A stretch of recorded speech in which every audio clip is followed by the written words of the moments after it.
Hello friends, welcome to Flosstube and Variety Show number 145.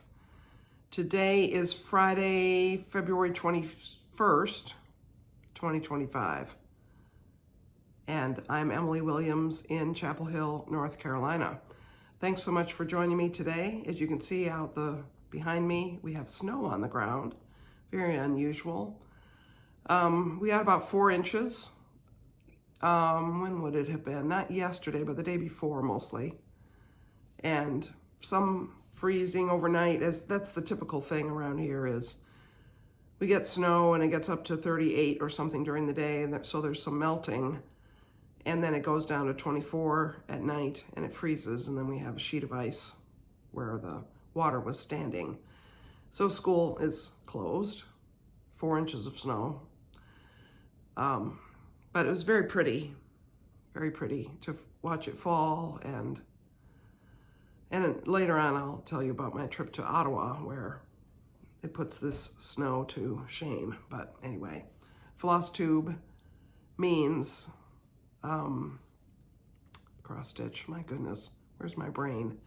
Flosstube means cross stitch, things having to do with floss, and variety show means something else, and we'll discover together what that is. So first I will show you Hannah Green 1826. This was the Queen of the May sampler last year from Hands Across the Sea. And if you want, so I'm leading, I'll say, a stitch along for this. If you want information about the stitch along, you should look back at my video number 139, where I go through what the divisions are and what's my reasoning, and this is my progress. I was working, I finished January. I can't remember if I'd finished that last time, but I was working on the February section, which is there, that part. So I'm almost, I can't say I'm almost done, but I have made progress on it. Now, interestingly, I made a mistake in counting, which I'm not going to point out exactly where it is, but it's a mistake that I think I can recover from by counting differently later, a little bit farther along. And I think that's what I'm going to do rather than take anything out. So I'll just show this again. This is a really beautiful sampler. This fabric is just the ticket, 36 count. Just the ticket is tabby cat linens. It's the called for fabric, and I'm using DMC, 2 threads, 2 strands over 2 linen threads. Wow. Really, really like that. So to finish the section, I'll finish this flower pot and put its seed stitch base down there, and then of course fill this in, put one of these, fill in this. I need to put the pink in that chrysanthemum, and then put another one of these blue pointed flowers here, and a few other things, those doodads and such. Anyway, I really enjoy working on that. I enjoy working on all the things I'm working on. Last weekend I was in Ottawa, but before I left and once I got back, i.e. I didn't work on this technically on the 3rd weekend of the month, but I worked on it on days surrounding the 3rd weekend of the month for Nativity SAL, hashtag Nativity SAL, where a few of us are working on Christmas stitching the 3rd weekend of every month. And it doesn't have to be religious themed, it just should be Christmassy. And I'm really stretching it because I'm working on this piece, Dream of a Winter Garden by Modern Folk Embroidery. Now this was a gift from Jacob of Modern Folk Embroidery to the people who participated in the 2022 Holiday Countdown Stitch Along. And that was the very first one that they did. They've now done 3 altogether, 22, 23, and 24. I didn't do the 24 one, but I did the first 2. But that was a gift. I just really like it. So it isn't technically a Christmas piece. It isn't even I would say technically a winter piece, but it has red and green in it. So I think that's why it counts. And I'm doing it on 40 count flax colored linen, which is Zweigart's color, and these colors. These are Roxy Floss Co. or Roxy Co. flosses from the stitch along that year. So he designed that piece to use some of the thread we would have extra from the Holiday Countdown piece. So this is what I've gotten done so far.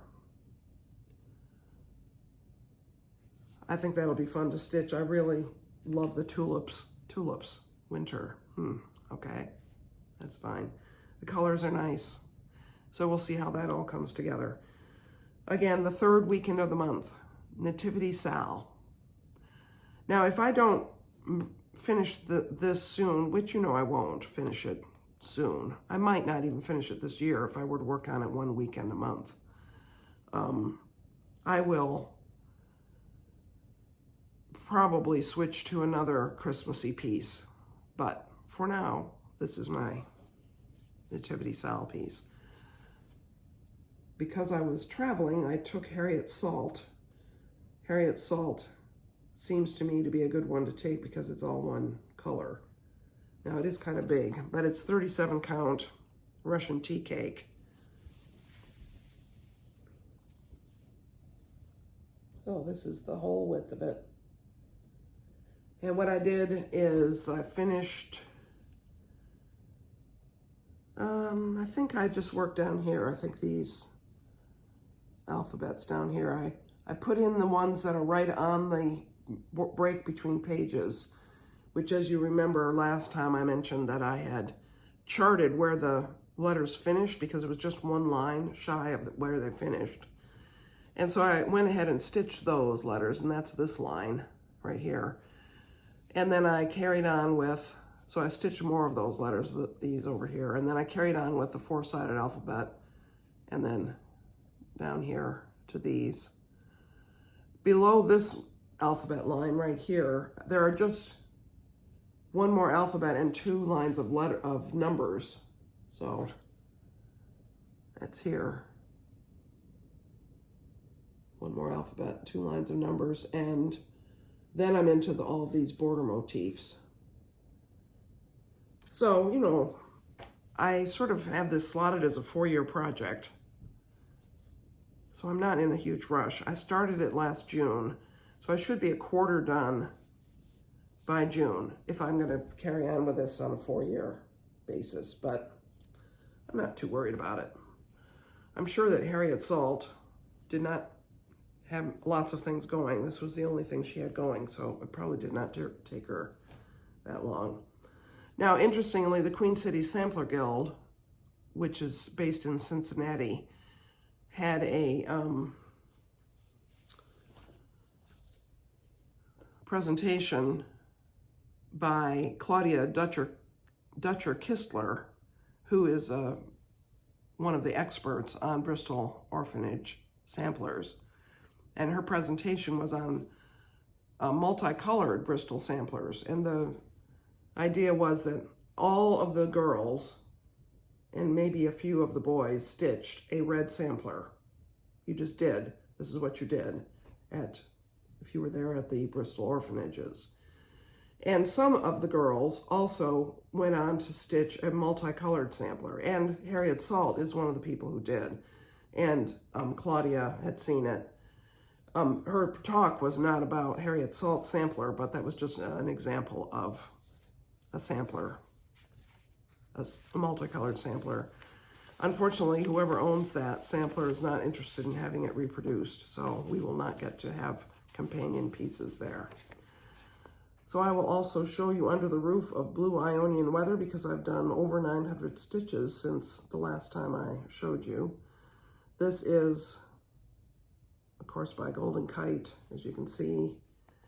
This is the small version, and I'm doing it on 18 count Aida, ivory maybe, with the called for DMC. There are straight DMCs and blends I've gridded it myself with that red fishing line. And I've been working down in that lower marble area and up in the arch, just sort of making progress. Every stitch has to be completed, so. And I've been working on it pretty much every day that I'm home. I have worked on it with just a few exceptions when I wasn't in the mood, but I'll just, so there is a parked thread there. I'll just have to ignore it. But. So this is this marble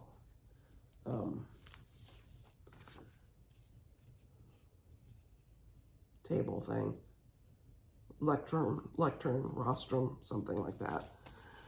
And so what I've been trying to do is to get a lot of stitches done, but also to get over beyond that marble so that I can easily start these people, because there's a few people right here, because there's a lot more confetti in those people. Here they are.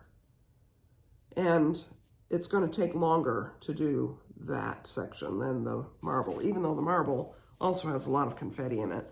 That's why it looks so great. I mean, it is pretty remarkable as a cross stitch. It's remarkable as a painting. So I'm making progress. My goal, again, I say this out loud, I started it March 28th, 2021. So I would like to finish it no later than March 28th, 2026. That would be 5 years. By the end of this year would be nice. We'll see. So far I am somewhat on pace to finish it by the end of this year. But I do have a few big stretches, trips planned, or sort of known distractions that are going to keep me from stitching on it every day. So in order to make it by December 31st, I have to stitch ahead by about 30 days worth of stitches, which is not impossible. It can be done. So now I'm about to show you something from the All Things Bright and Beautiful red box. So if you don't want to see it, I'll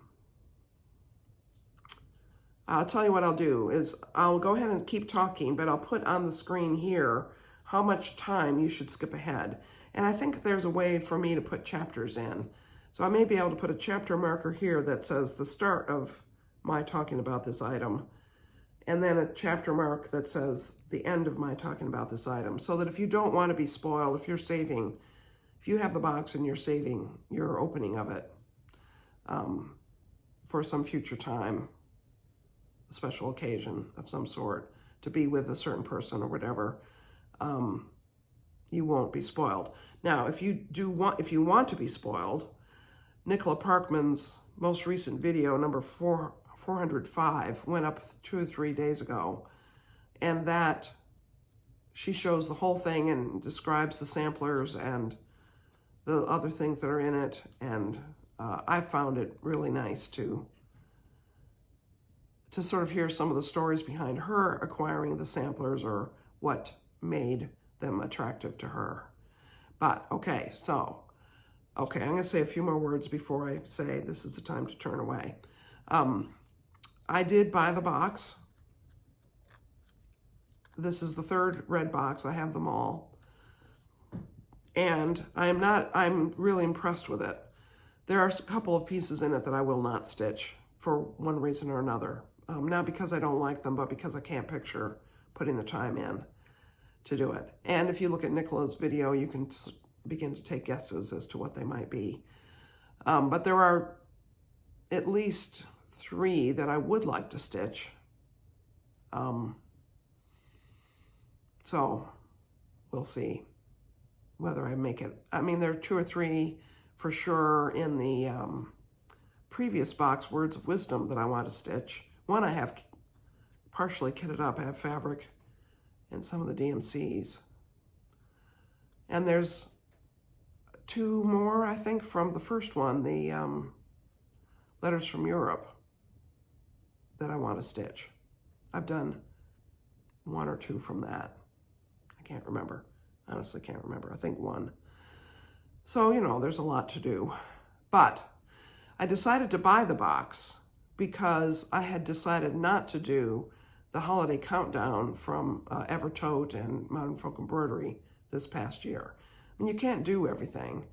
And I decided that I would rather, if I thought I had a certain amount of money for some project or charts that I didn't know what they looked like before I ordered them, that I would like to use it for the red box rather than the Holiday Countdown. So that's what I did. Now, it isn't the same cost. The red box was more expensive, but it wasn't twice as much. But you get 14 samplers instead of one sampler and a bunch of thread. So anyway, that's what I chose to do.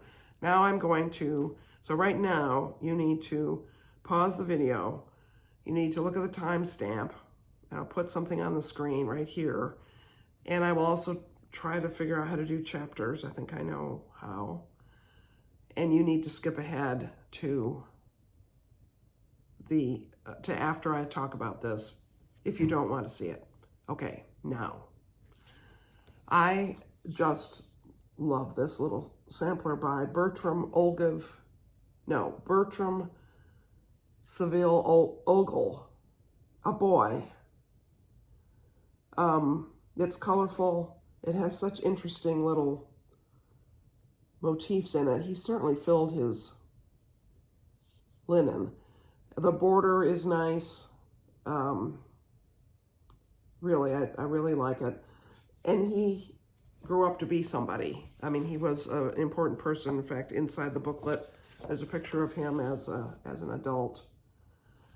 And so there aren't many samplers available to be stitched that were done by boys. Hands Across the Sea has at least two, this one and the charming Oscar Christmas one, which I really should do. But I am going to do this one. And in fact, I bought the 103 silks for it last weekend when I was in Canada.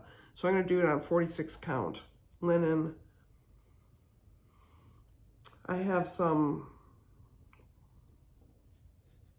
46 count. I just don't know what color it is. I've used it for a few things. Most recently, I used it for Lost from the Words of Wisdom box. And I used it for Eliza Stringer H6. And in both of those cases, I used 103 threads, and that's a nice match of 103 plus 46 count linen. So that's what I'm going to do. It's a charming little sampler. As I say, there are at least two others in the box that I want to do. Now, it's interesting how the light has changed. I don't know why. It seems like my face is darker, but oh well. Here I am interrupting myself because I was looking at my notes and realized I completely forgot to mention one other thing I'm working on. You'll remember that Leslie, my friend Leslie, found and charted a lovely sampler by Jane Boyer who lived in Leroy, New York, and the sampler is held by the Leroy Historical Society. She charted it, and I stitched it last year, and you can find my progress on it starting in video 105. And I will put a picture of I think I have a picture of the antique and the model that I stitched, the antique, the original, and the one I stitched from Leslie's chart. I can put that up. I think I have a picture of the two of them side by side. And I did that last year. Well, in the meantime, the curator of the museum discovered a earlier sampler by Jane Boyer when she was 7 years old. And it's not elegant, it's not as special at all. It's a simple sampler with 3 or 4 alphabets on it and Jane's name and the date. And she was 7 when she stitched it. And so Leslie and I are thinking about what we might want to do if we want to reproduce samplers from the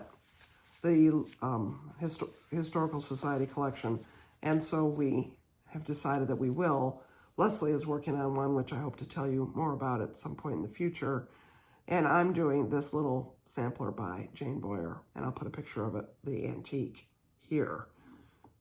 As you can see from the picture, it's not in as good a shape as the sampler of the 10-year-old Jane Boyer. When she was 7, she didn't have as nice a linen, I think, to work on. That's my suspicion. And I will tell you from charting it that she made a lot of mistakes in counting her linen threads.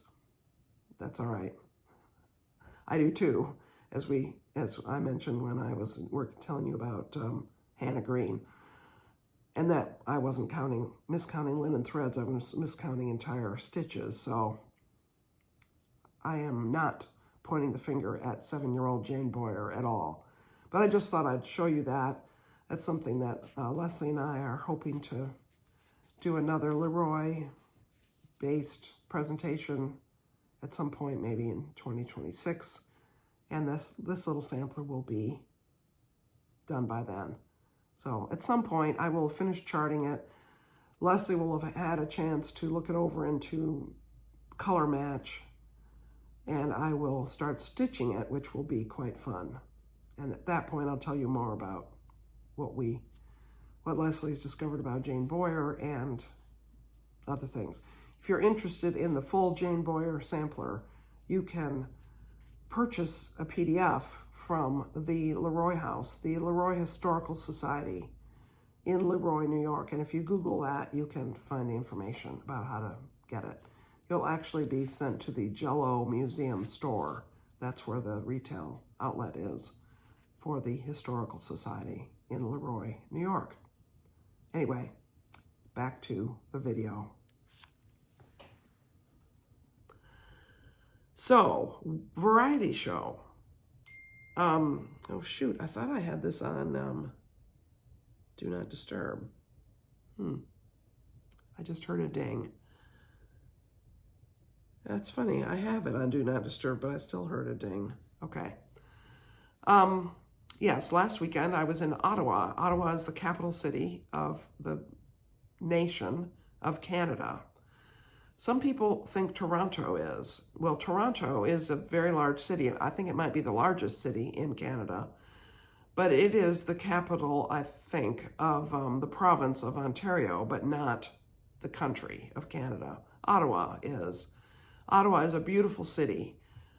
It's interesting. It has some older buildings, older sections. It has interesting residential areas near, in the city part and in the surrounding area. It has the Rideau Canal, which goes right through the city, which was created to allow shipping of, I'm not sure what it was supposed to be, but it goes into the Ottawa River, which flows to some other place. I used to know this. I have forgotten my geography about Canada. I think it flows the St. Lawrence. I think that's possible. Wow. And I know you're listening to this. You're probably just shaking your head, pulling your hair out, that I am so unprepared to talk about Canada. But anyway, Ottawa, I love the city. I went this particular weekend because it was Winterlude, and Winterlude is a winter festival where there's entertainment and ice sculptures and snow sculptures, and there's a sledding park that's created in the Gatineau, the French, the Quebec side of the Ottawa River. And it's a splendid weekend to be in Ottawa if you like the cold weather. And it was definitely cold. My flight to get up there on Thursday a week ago, not yesterday, but a week ago, was delayed in Newark, was canceled actually, from Newark to Ottawa because of the weather. And I eventually, after travail, got on the last flight of the day, which left at 8 p.m. from Newark, and deposited me finally in Ottawa at around 10. So they'd had a lot of snow during the day on the Wednesday and Thursday, Thursday was my travel day. And then Friday was sunny and bright and cold, and we drove around and looked at the canal where people were ice skating and tried to get down to the canal to go walking on it. But we found a great parking spot. We walked to the end of the street, which was where the canal was, and there was an entranceway to the canal. So we crossed over the big pile of snow between the street and the sidewalk and discovered that the entranceway was not cleared and was closed. So we couldn't get down there. And that explained why it was so easy to find a parking spot. But it was still very pretty to be there, to drive by Parliament building, where they're always working on it. They're always restoring something, some excellent cranes, which I love cranes. And we drove around out, and so, whoa, that was an odd sound. Oh, I know what it was. Yes, as you see out my window, we have snow here, and I think that was snow or ice falling off the roof, is what that was. We just aren't used to that sound around here. All of you who live in the north. Yeah. Anyway, so we did our outdoor, not outdoor, a little bit of outdoors, but our driving around on Friday because it was a beautiful day. And then Saturday morning we were out a bit, and Saturday afternoon it started to snow again. The forecast was 20 to 40 centimeters. 40 centimeters is 16 inches, and in fact 15 inches fell was the official report. And it was very interesting. I'll say it was beautiful. It wasn't the beautiful huge flakes that just float gently down. It was snow falling. It meant business. And it was fun to be in Anne's apartment and to look out and watch the snow fall and sort of have our landmarks in the courtyard of which things were being covered up as the snow rose. It was a little bit windy also, so there was blowing snow. And then the next day, which was Sunday, Monday, that's right, it snowed all day Sunday. Monday, we went driving around to see the new snow, and parking lots had been cleared into huge piles. We didn't go downtown, but in cities like Ottawa, like cities in the US, they don't just push the snow off the roads, they actually remove it because there isn't room for snow piles in a city. But in parking lots, there are often huge snow piles, and there were that we passed. So snow removal equipment is very available up there, and it's used a lot because they have a lot of snow. So it was fantastic to be up there with all that snow. I grew up in the north. I grew up in Michigan and Western New York, where we definitely had a lot of snow. Down here in North Carolina, this 4 inches of snow is a big snow for us. And last year, I think we had a trace of snow. We didn't even have any that I recall that stuck to the ground more than an hour or two. But so being up in the snowy region with snow actually falling and on the ground was great. And Anne and I had a good time playing Dominion and chatting and that kind of thing. I did a little work on Harriet salt while I was up there. I also took some knitting, did some knitting, kept getting messed up. I thought I was straight when I came home, and I knitted another row of the pattern stitches, and I seem to be off a stitch again. I don't know. We'll see. I don't think I'm gonna restart it, but it is frustrating. So anyway, that was what I did last weekend. And then one other thing I'll mention, which I forgot to mention in my video 2 weekends ago. 2 weekends ago, so February 7th would have been the video, was the weekend of the Sudoku Grand Prix round 2. And I had high hopes, having done well for me in round 1. And it was terrible. I did not do well in round 2. In fact, I didn't get any points at all. I started several puzzles and got messed up. Something was wrong. And rather than try to erase or back up, you know, if you're working with pencil and paper, you can't just back up step by step to find a place that you weren't messed up. You have to think about what parts should I erase. And I decided to just start a different puzzle instead. And I ended up finishing one classic, and I got some of the digits transposed. So I don't know if I transposed them in, typing it in, or if I had them wrong in the puzzle. I have the puzzle here somewhere, I could look at it. I also had printer problems, so I was trying to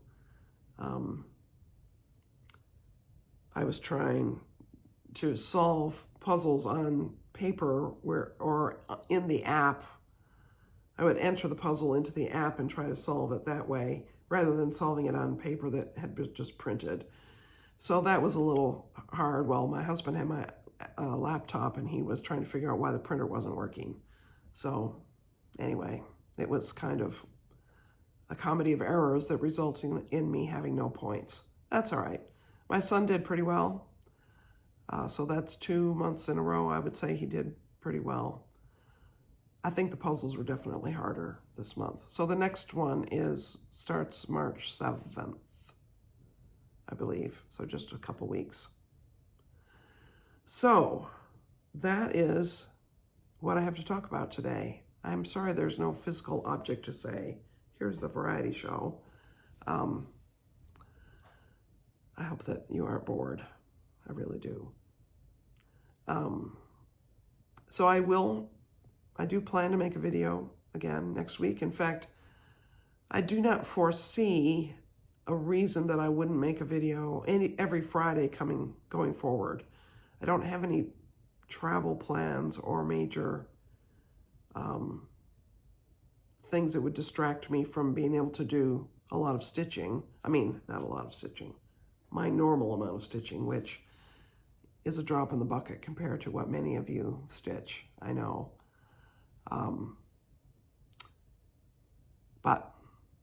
So I expect to be back next week with another video, and I do so much appreciate you watching. I love your comments. I have to get really moving on the Jane Greenough Husif. She posted a little video on the Facebook group that's for the event this morning, and she pronounced it a way I had never heard. So I'm going to have to listen to that again. But anyway, I have to move on that. So probably I'll work on that this week. And, you know, Harriet Salt, a little bit probably.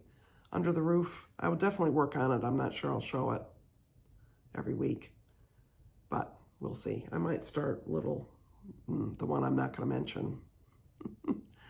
Thank you so much for watching. I hope that you're having a good time in your winter weather. I said last time, enjoy the spring weather. Well, yes, that came back to surprise me, didn't it? Enjoy your winter weather. Stay warm. If you don't have winter weather, if you have warm weather, how nice for you. And I hope to see you again next week.